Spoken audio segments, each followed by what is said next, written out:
여러분 안녕하십니까? 여수 MBC 뉴스투데이입니다. 공직선거법 위반 혐의로 재판에 넘겨진 김문수 국회의원이 1심에서 벌금 90만 원을 선고받았습니다. 재판부는 김 의원이 자체 여론조사 결과를 SNS에 공표해 선거법을 위반했지만 선거에 미치는 영향은 크지 않았다고 판단했습니다. 문영철 기자입니다. 총선을 앞둔 지난해 1월, 당시 김문수 예비후보가 자신의 SNS에 올린 글입니다. 한 언론사가 자신의 경력을 전 서울시의회 교육위원장으로 표시해 여론조사 결과가 좋지 않았다며 경력을 이재명 당대표 특별보좌역으로 바꿔 자체적으로 여론조사를 했더니 다른 결과가 나왔다고 강조했습니다. 검찰은 이 같은 행위가 공직선거법에서 규정하고 있는 자체 여론조사 공표 금지 규정을 어겼다고 판단해 김 의원을 재판에 넘겼고 벌금 300만 원을 구형했습니다. 1심 법원인 광주지법 순천지원은 일단 공소 사실은 유죄로 인정했습니다. 재판부는 SNS에 올린 글이 선거 판세에 변화를 주고 선거에서 우위를 점하기 위한 의도였다며 공직선거법을 위반했다고 판단했습니다. 또 이로 인해 유권자에게 혼란을 주고 선거의 공정성을 훼손했다고 판시했습니다. 재판부는 다만 자체 여론조사 결과의 수치나 순위를 직접적으로 언급하지 않았고 경선 결과 등을 고려할 때 선거에 미친 영향은 크다고 보기 어렵다며 벌금 90만 원을 선고했습니다. 이번 판결에 대해 김 의원은 자신의 잘못을 인정한다고 밝혔습니다. 많이 또 반성하고 있습니다. 최선을 다해서 국민의 뜻에 한치의 어긋남도 없이 앞으로 더 열심히 하겠습니다. 이번 판결로 김 의원은 일단 의원직 상실 위기를 넘겼지만 정치자금법 위반 혐의는 아직 남아 있습니다. 지난 총선 과정에서 차량과 숙소 등을 불법적으로 후원받은 혐의인데 김 의원은 정당한 대가를 지급했고 선관위에 신고도 했다며 무죄를 주장하고 있습니다. 저는 죄가 없다고 생각하고 지금 소명을 하고 있습니다. 그래서 그런지 검찰이 미흡한 게 많다고 경찰로 다시 또 넘겼다고 그런 거 보니까. 한편 이번 1심 판결에 대해 검찰은 항소하겠다는 뜻을 밝혔습니다. MBC 뉴스 문형철입니다. 지난해 순천 도심에서 아무 관계도 없는 10대 여성을 흉기로 찔러 살해한 박대성이 1심에서 무기징역을 선고받았습니다. 재판부는 박대성의 죄질이 매우 불량하고 반성의 모습도 보이지 않았다고 밝혔습니다. 유민호 기자입니다. 한밤중 길을 걷던 10대 여성을 흉기로 살해한 박대성. 피해 여성과는 아무 관계가 없었습니다. 자신이 운영하는 음식점에서 혼자 술을 마시다 흉기를 챙겨 밖으로 나왔고 피해 여성을 800m가량 쫓아가 범행을 저질렀습니다. 기억 전혀 안 나요? 조금씩 나고 있습니다. 조금씩 어디까지 기억이 나요? 살인을 저지른 뒤 흉기를 지닌 채 거리를 배회한 박대성은 술집과 노래방에 들어가 추가 범행 대상을 물색한 것으로 드러났습니다. 법원은 살인과 살인 예비 혐의로 재판에 넘겨진 박대성에게 1심에서 무기징역을 선고했습니다. 20년간 전자장치 부착도 명령했습니다. 박대성은 살인은 인정했지만 살인 예비 혐의에 대해선 술에 취해 기억나지 않는다고 부인했는데 법원은 이를 유죄로 판단했습니다. 재판부는 아무 이유 없이 관계도 없는 사람을 범행 대상으로 삼은 죄질이 매우 불량하다고 밝혔습니다. 또 사회 구성원이 도심 한복판에서 이유 없이 살해당할 수 있다는 공포를 느끼게 했으며 반성의 모습도 보이지 않았다고 지적했습니다. 검찰은 판결문을 검토한 뒤 항소 여부를 결정할 방침입니다. MBC 뉴스 유민호입니다. 여수시가 도내에서는 처음으로 구봉산과 고락산 일원에 산책로 범죄 예방 시스템을 구축했습니다. 여수시는 이번 달부터 운영에 들어간 산책로 범죄 예방 시스템은 개인 스마트폰을 이동형 CCTV로 활용하는 기술로 위급 상황 발생 시 여수시 CCTV 통합관제센터와 연계해 빠른 대처가 가능할 것이라고 밝혔습니다.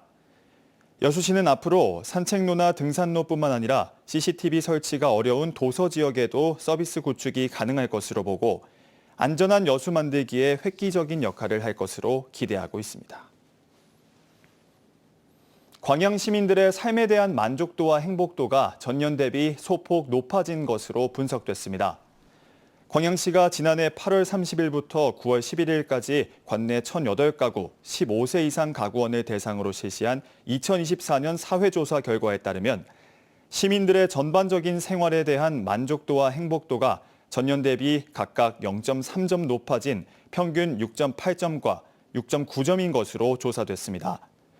이와 함께 청년 지원 정책으로는 취업 알선이 28%로 가장 높았고 주거비 지원 19%, 구직활동 수당 지원 12% 등 순으로 집계됐습니다.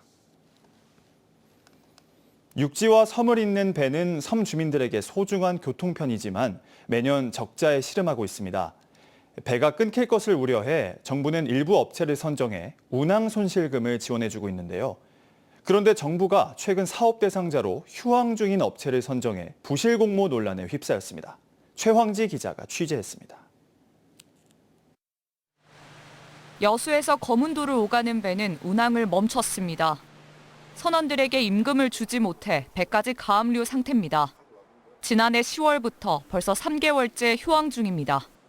예측 가능한 불편이라면은 감수해야 되겠지만은 갑작스럽게 뭐 안 댕긴다 이거는 아니죠.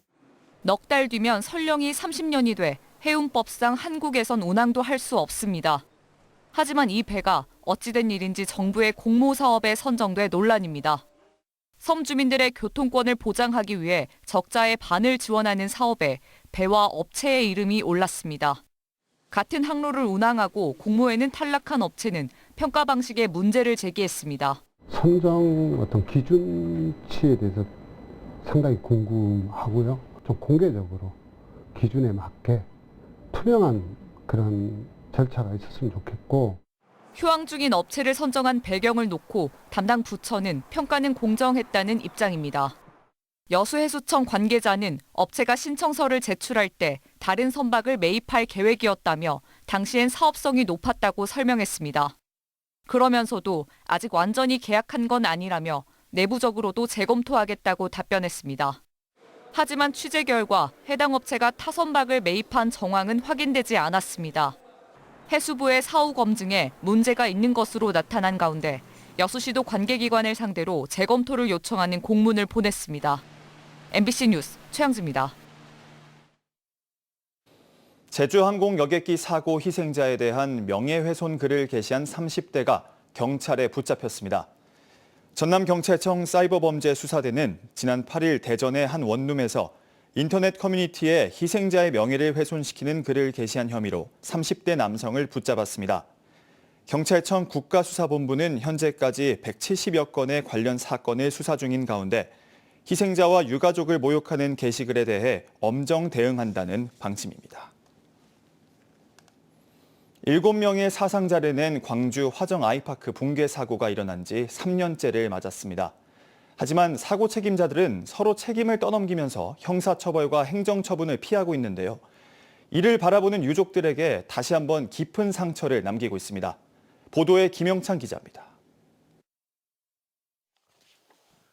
지난 2022년 1월 7명의 사상자를 낸 광주 화정 아이파크 붕괴 사고.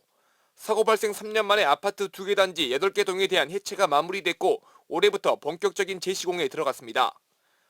전문적인 기관에서 정밀안전 진단을 했거든요. 정밀안전 진단 결과 건물의 구조상 전혀 문제가 없음을 확인한 상태입니다. 하지만 사고 책임자인 현대산업개발과 하청업체 등에 대한 행정처분과 형사처벌은 3년째 미뤄지고 있습니다. 사고의 주요 원인인 철근 지지대 이른바 동바리 철거를 두고 현상과 하청업체가 서로 책임을 떠넘기면서 수년째 법적 싸움이 이어졌기 때문입니다. 기나긴 법적 싸움은 오는 20일 1심 선고 공판에서 첫 결론이 내려집니다. 1심 결과에서 현산의 책임이 있다면 서울시는 행정처분을 내릴 예정입니다. 앞서 국토교통부는 현산에 대한 건설업 등록 말소를 하거나 1년 이내 영업정지 처분을 해달라고 서울시에 고지한 바 있습니다. 네, 1심 판정에서 그 과실치사한 책임이 현탄에 어떤 부분에서 어느 정도 있느냐에 따라서 그런 걸 보고 처분 시기를 정하자 이런 결론이 있었기 때문에 저희 행정처분 지연에 유족들은 대기업 봐주기냐며 크게 실망하는 모습입니다. 특히 사전에 논의됐던 추모 사업도 한 발짝 나아가지 못하면서 답답함을 호소했습니다. 그래도 이걸 기억할 수 있는 어떤 기념비나 어떤 추모 사업을 해야 마무리가 되는데 이제 그것조차도 대충 하려고 하고 관심이 떨어지고. 명백한 인재사고로 결론이 내려진 화정 아이파크 참사의 희생자를 기리는 추모식은 오는 토요일 화정동 사고 현장에서 진행됩니다. MBC 뉴스 김영창입니다. 올해 물김 산지 가격이 10년 전 수준으로 하락했습니다. 생산량이 크게 늘었기 때문인데요. 이에 김 생산지에선 늘어난 불법 김 양식에 대한 강력한 단속 등 대책 마련을 요구하고 있습니다. 서희령 기자가 현장 취재했습니다. 김주산지 전남 신안의 한 위판장. 눈보라와 칼바람이 몰아치는 가운데 배마다 가득 실은 물김을 내리느라 분주합니다. 어민들의 기대와 달리 5개 어가가 참여한 이날 위판 가격은 120kg 한 포대에 10만 원 선으로 지난해 절반에 그쳤습니다. 오늘 같은 날은 안 뜯었으면 참 좋겠죠. 한마디로 목숨 걸고 뜯었다는 얘기요. 그렇게 했는데도 한마디로 투잡이 건지기가 어렵다는 얘기가 돼요. 이 값이라 그러면. 올해 물김 평균 단가 역시 59,000원으로 작년에 비해 3분의 1 수준, 재작년의 절반 이하에 머물고 있습니다. 원래 2월 말 3월 초 정도 돼가지고 나와야 될 가격이 현재 1월 달에 지금 나오고 있는 상황이고, 가격 상황이 지금 한 10여 년 만에 처음으로 1월 달에 이 가격이 형성되고 있는 것 같습니다. 이 같은 현상은 올해 생산량이 전년 같은 시기에 비해 44%가량 늘어난 탓으로 풀이됩니다. 저희가 신규 양식장 그 면허를 좀 확대해 준 부분이 있고, 그다음에 일부 불법 시설이 그 이제 증가한 원인, 그리고 또 그 워낙 해양이 지금 안정적으로 김 성장의 좋은 수온대를 지금 유지하고 있어서. 실제 김은 수온이 5에서 8도 사이일 때 가장 잘 자라는데 올해는 평년보다 수온이 약 0.6도 높았고 강수량도 적절해 작황이 크게 좋았습니다. 주요 김 생산지들은 생산량 조절을 위해 물김 채취를 격일로 줄이는 홀수제 시행에 들어갔습니다.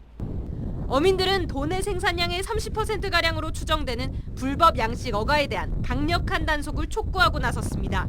MBC 뉴스 서희령입니다.